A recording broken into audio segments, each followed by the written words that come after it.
And now, WWAX Productions proudly presents The Spotlight with Justin Hollywood. Hello, ladies and gentlemen, and welcome to another edition of The Spotlight. I'm your host, Justin Hollywood, and today I am here with independent professional wrestler Wade Adams. Wade, welcome to the show. Thank you, Justin. Canada. What's going on? Not much, man. How about yourself?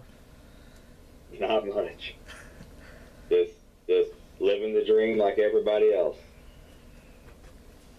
Alright, Wade, I'm going to ask you a few questions that I ask everybody here on the show.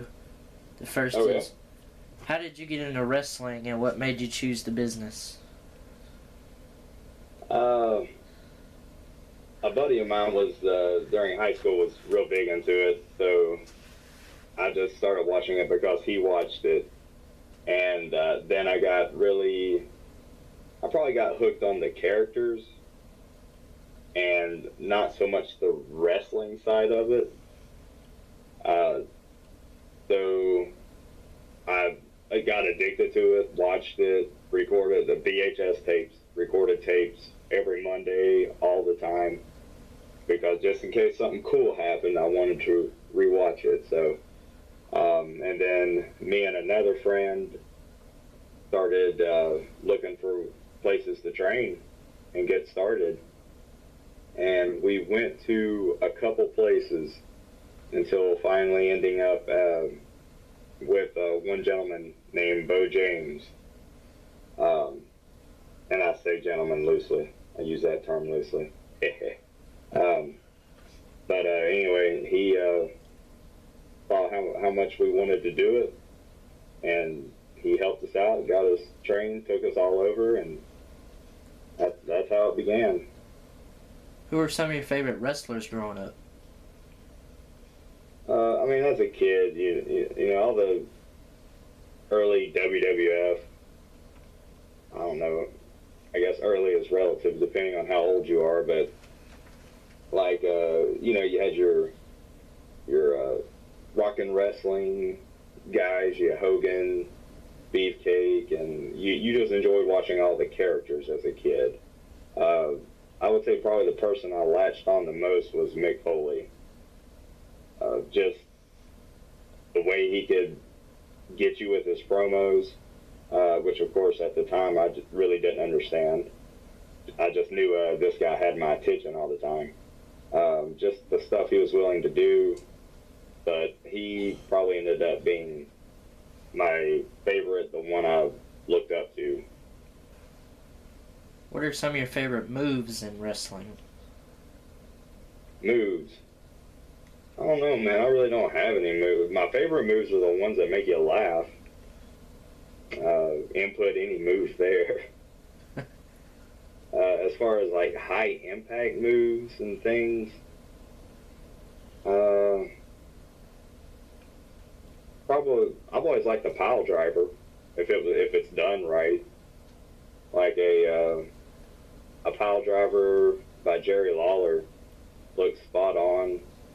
A pile driver by Funk, no matter what it looks like, looks vicious, or looks like it looks like it was vicious.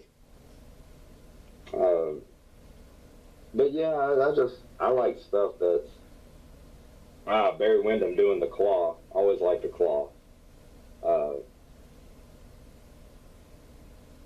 And you know, anything unique that probably eliminates a lot of pure amateur wrestling stuff. Well, some submissions are really cool. I've been shown some submissions by Aaron Epic and Anthony Henry. That stuff is cool and it's legit. But just the larger than life, over the top moves, really like a claw. You know, if I palm somebody's head, even if I had huge hands, it may hurt, but I doubt it would. I don't know if it'd make me submit. I say that now, and then someone's probably going to do it to me, and I'll pass out.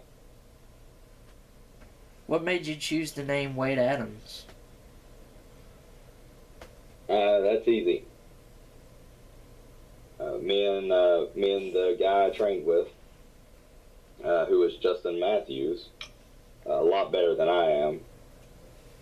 Basically, the guy training us, Bo James, said, "What's your middle name?" And I said, "Wade." He's like, "Your first name's Adam? So now your name is Wade Adams."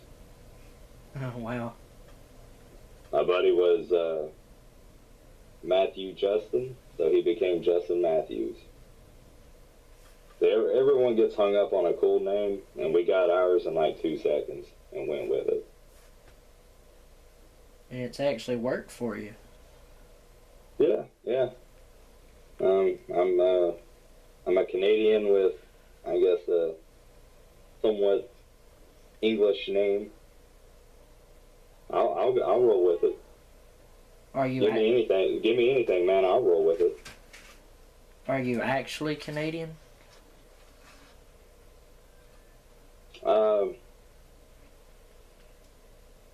On the inside, I am. On the inside. But no, not really. That's something that got stuck on me a long time ago. I went with it, and I just continued to go with it. My hometown is Moose Jaw, Saskatchewan, Canada. Or sometimes I'll hail from Yellowknife, Northwest Territory. It's a good place, and I think there's a place called Two Hills. That's actually Two Hills. But I knew a news anchor at a news station. She was actually married to a hockey player, and she gave me all these great locales in Canada. How did you find out about Flatline? What was it like working for them? I found out about Flatline from Chris Wiggins. He actually approached me about that, and I definitely wanted to be involved with it because I saw opportunity. I saw a great place to work and learn. What was it like?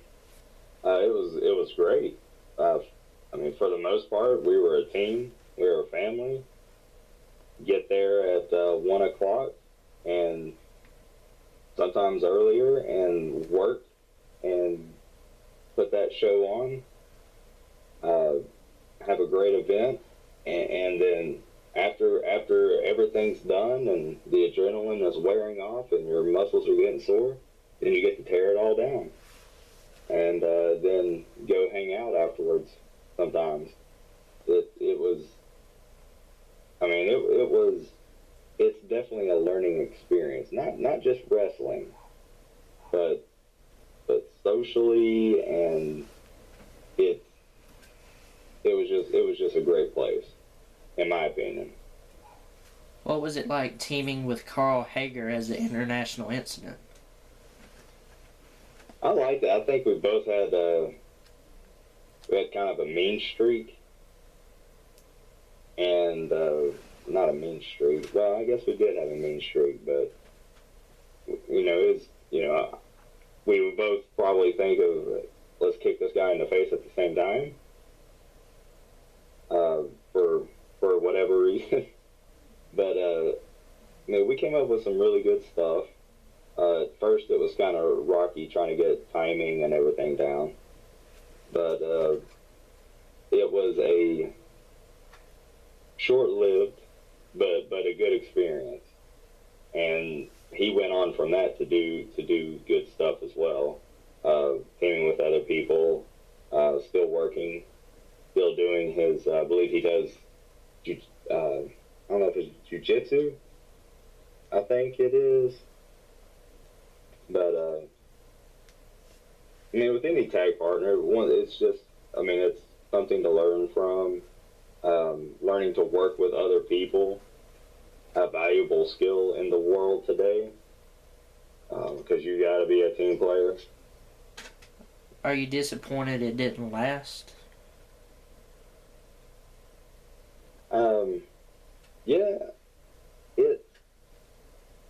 in my mind, it was a team created for Flatline, and I was just kind of a,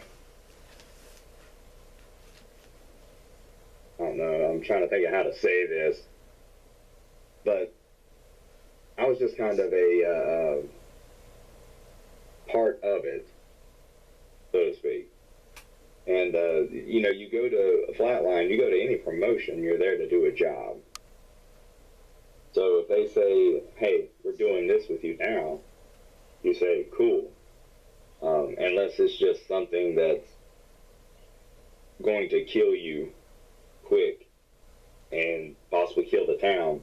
But I mean, they're the ones you work for. So it's when they said we're doing this and we're doing this, and it was slowly transitioning and changing, I just, kept going with it. See where it goes. And I guess it eventually kind of developed into the Galeno family. We'll touch. I guess if you think about it. We'll touch more on the Galeno family later. But Okay. Whose idea? I touch on them a lot. Whose idea was it to bring in Mikey as your manager with Hager? Because if I recall, your original manager was David Yale. Yeah, and I wish I could say it was my idea, because I would then deem myself a certified genius, like David Yale. But it was the I believe Chris Wiggins and the flatline crew that brought him in, and it was great. What's your opinion of Mikey? He is a class act. You can't find a nicer dude. I mean, he truly cares about you. About just anyone he meets. I mean, he's just genuine. That's probably the best word, genuine. He is genuine Galeno. They should bottle that stuff and sell it. People be rich. But yeah, man, he's great. I love him. If you don't love Mikey, something's wrong with you. What was it like doing the Galeno family angle? I loved it. What do you mean? Just like the whole thing? Yeah, just a full experience. I loved it. I mean, you could be mean. It was expected. But then we also did the comedy stuff, the fun stuff, which may or may not have been my ideas. Kind of, sort of. But it was probably the best thing that I want to say I've been part of in wrestling. It truly is the best thing I've been part of. The Christmas photo of the Galeno family solidifies that statement. Best thing I've been a part of. In your opinion, which was better to you, International Incident or the Galeno family?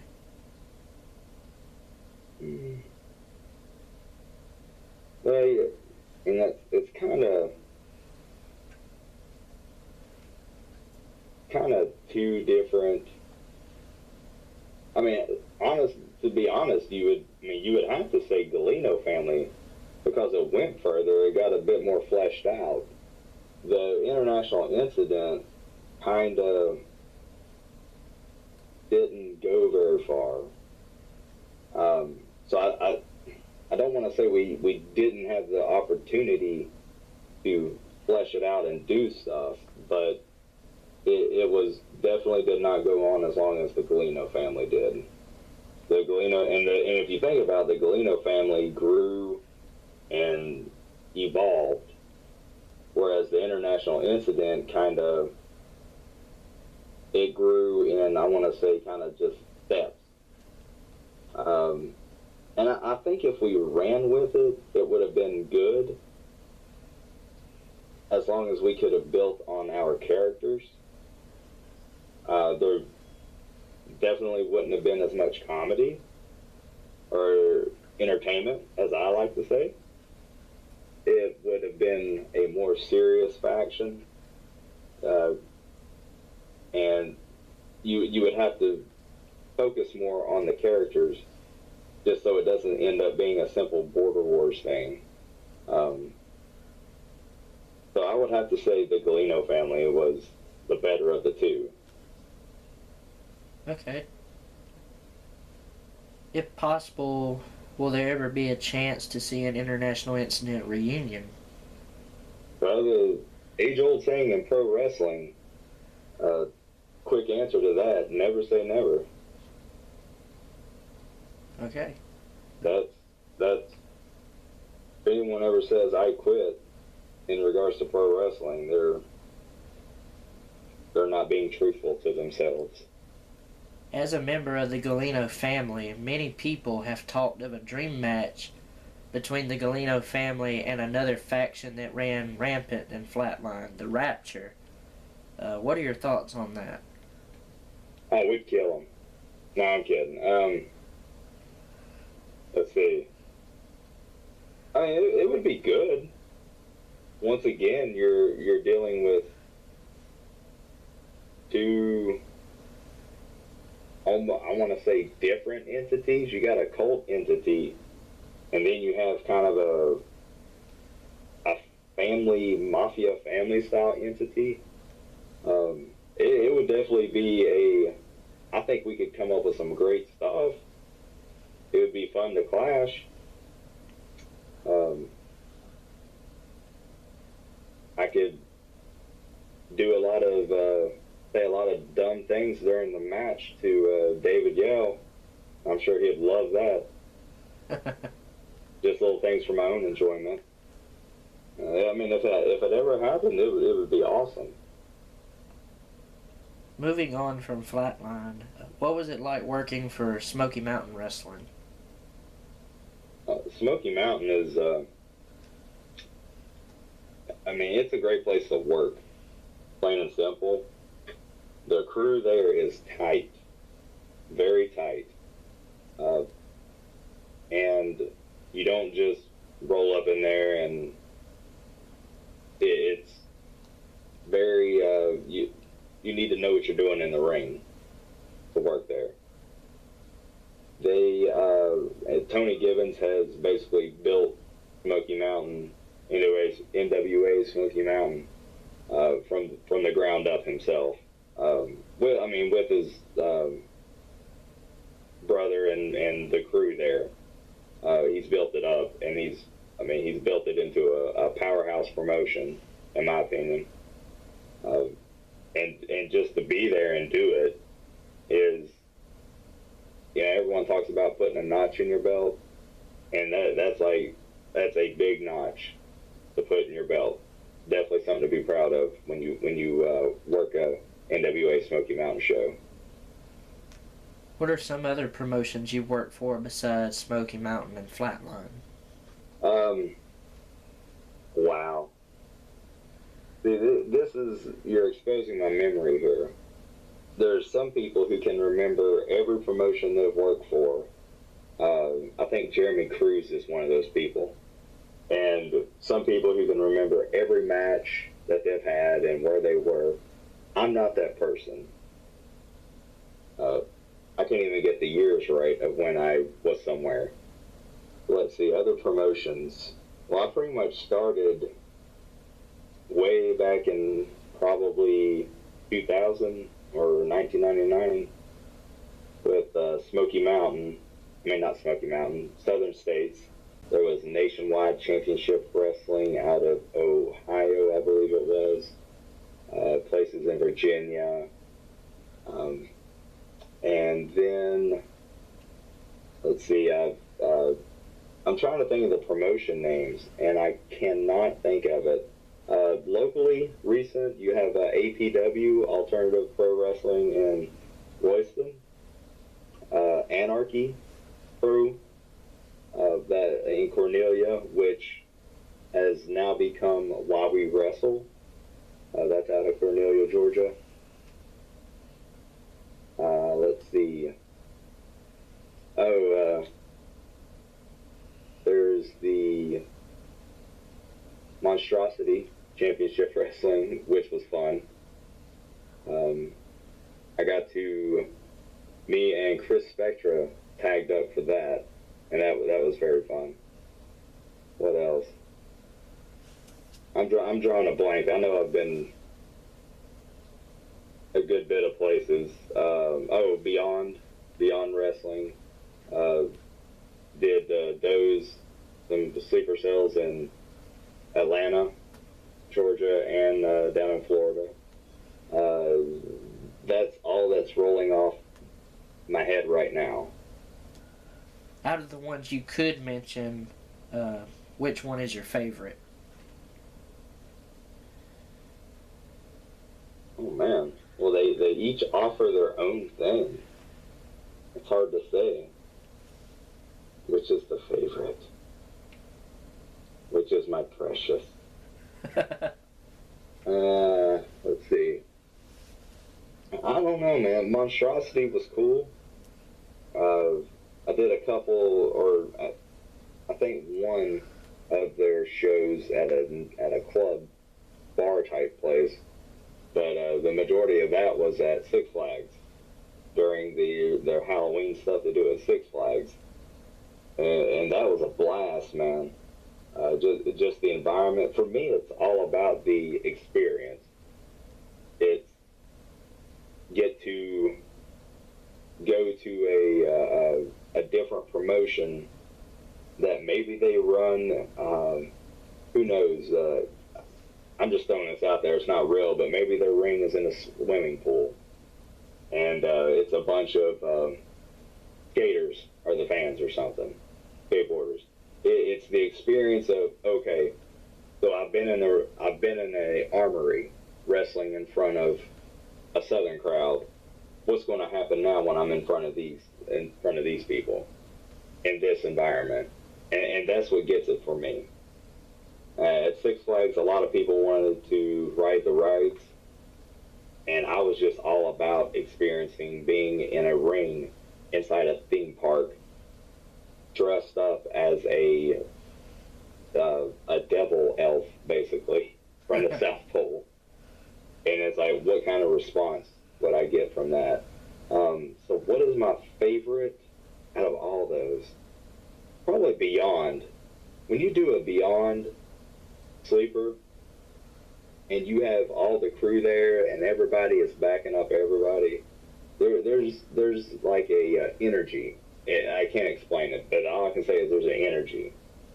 And you will bust out some stuff that you don't even know where it came from because you're so hyped. I was firing up on Antron Brewer, and I was making sounds that I didn't even know I made. That I was getting so intense. So I mean, I would say Beyond, but like I said, man, everything has its own appeal. To say I'm not saying you can't have a favorite, but for me, each one has its why it's good to me. I'm not trying to skirt your question. I'm just saying I really don't have favorites. It's the same as like someone asked me, what's my favorite movie? Well, there's so many to pick from. There's Airplane because it's cheesy and funny. There's Ghostbusters because it's just fun and has some great one-liners. Fight Club. Each thing has its own appeal for me. How many years have you been in the business? I always average, I think my standard answer is 5 or 6, but it's when I started, and then I kind of went on a hiatus for a while, and then I came back,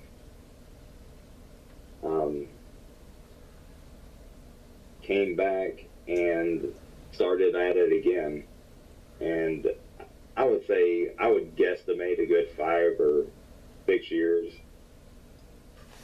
Okay. I guess I've never liked that question because, I mean, you could be in the business 10 years and it'd be unfortunate, but not know anything. And then when you take breaks throughout, I mean, you may be, you're not technically in the business. Once you take a break, I mean, if you step away, you step away. Someone else is coming in and taking your spot. So I don't like to count that time. Have you won any championships in your career?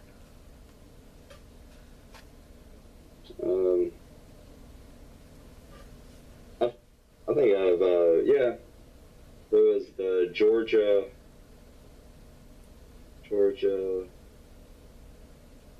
mid-Georgia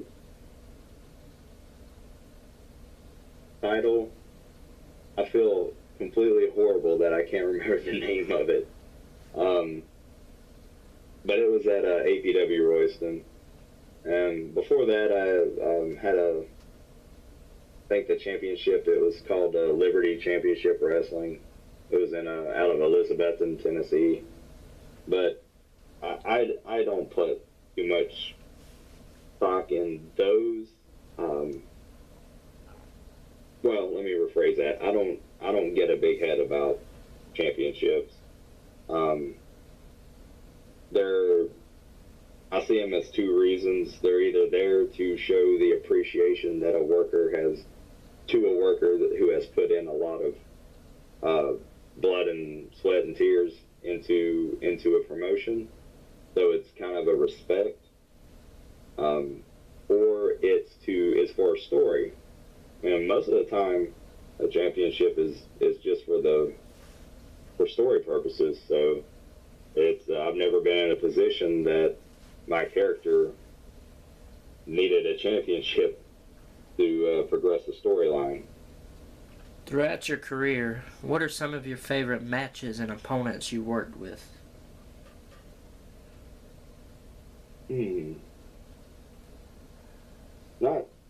I've always been a fan of gimmick matches. I'll go ahead and say every match with Mikey Galino involved, because we always had fun, always had a great time. Me and Carl Hager went to, I forget where it was. It was out in the middle of somewhere in Georgia. Explosive Pro, I believe. Was it? I think he mentioned that in one of his podcasts. That was one of those experiences that I was telling you about, where you go in and say, all right, let's see what happens. That was a good one. Had my first cage match, which I was shocked that I haven't had one until recently. It was for Anarchy before they changed over to While We Wrestle. Let's see. The fun matches, Zane Riley at Flatline. Had a ball with that match. Had a ball. Antron, the fireman. Always felt like he put a little pep in my step when we had matches. Kind of brought a little bit more out of me. What else? I'll say it, Justin Matthews. One of his final matches was me and him. After a long hiatus, we had a match, and it was pretty good. Not to toot my own horn, but I will toot it, because it was a good match, and I enjoyed it quite a bit. One match I've never had and I've always wanted is Sugar Dunkerton. But that man is all over, so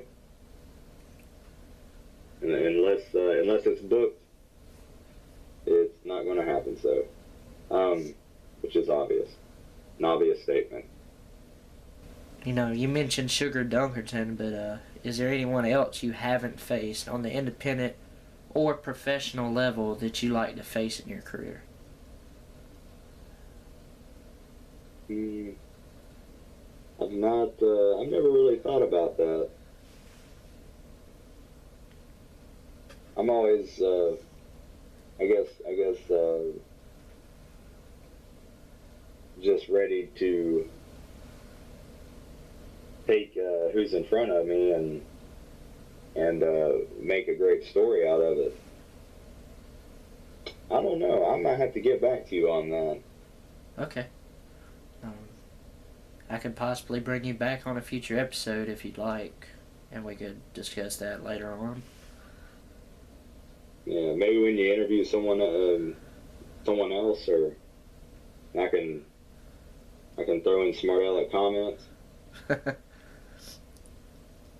Would you ever consider facing a guy named Justin Hollywood? Sure. Does he have a death wish? No. No, I'm kidding. Like I said, you put someone in front of me. I'm the booker, I'm the promoter. I want you to have a match with him, or this person, or whoever, and I will do my damnedest to think of a way to tell a story, entertain people. People paid their money, and I'll definitely try to entertain them. All right, Wade. Doesn't matter who. Well, we're getting close to the end of the show here, but we got a couple more questions for you. Yeah. Is there anything you'd like to say or any advice you'd like to give to any newcomers in the business? Etiquette. Etiquette. And attitude. Because your personality, your etiquette, and your attitude, those will get you further than doing the coolest move in the ring, in my opinion. A cool move might get you booked at a few shows, but just networking, if people like you, know you have a good attitude, and you don't do, I'm not going to say dumb stuff, because I do dumb stuff all the time. Just etiquette. That's the best word I could think of. Is shake everyone's hand as best as you can. Sometimes during an event, people come in at all times, and there's tons of people, and it's really an effort. Sometimes I keep lists in my head of people I haven't shook their hands yet. If I see them and I haven't, but they're walking away or they're busy, I'll take a mental note that I've not shooken their hand yet and get to it as soon as I can. But yeah, just have a good attitude, and just have good etiquette, and you'll be surprised at how people will just almost celebrate you. That sounds kind of bad, but I mean, they like having you around. They want you there. And that'll help a great deal. Or you go in there and be a really good wrestler, but be a jerk and see how far that gets you. And then when it doesn't get you very far, they'll steal your moveset. Ba-dum-bum. All right. Before we go, Wade, I've heard you've been known for your comedic high-pitched scream during some of your matches. Do you mind doing one for us here on the Spotlight? Sure, why not? I'll just picture the fireman giving me a backdrop while I yell, "No, not again!"